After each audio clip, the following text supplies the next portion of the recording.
rekaman amatir ketika dua pelaku yang masih remaja ini diamankan warga usai tertangkap basah mencuri sepeda motor di Jalan Pecerakang, Kota Makassar, Sulawesi Selatan. Warga yang kesal dengan aksi pelaku sempat berusaha untuk menghakimi pelaku. Namun polisi yang tiba di lokasi langsung mengamankan keduanya dan membawa mereka ke Polsek Biringkanaya. Dari hasil pemeriksaan, kedua pelaku berinisial MFB dan MF sudah kerap kali mencuri. Keduanya yang masih di bawah umur ini kini ditahan untuk pemeriksaan lebih lanjut.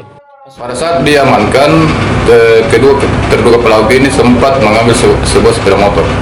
Berarti tertangkap basah ya? Tertangkap tangan oleh masyarakat. Sehingga kabur dan masuk ke bengkel ya? Iya, siap.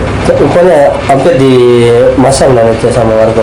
Menurut keterangan warga sempat dikeroyok di TKP. Setelah itu kami mendatangi TKP untuk mengamankan terduga pelaku ini ke Polsek Biringkanaya.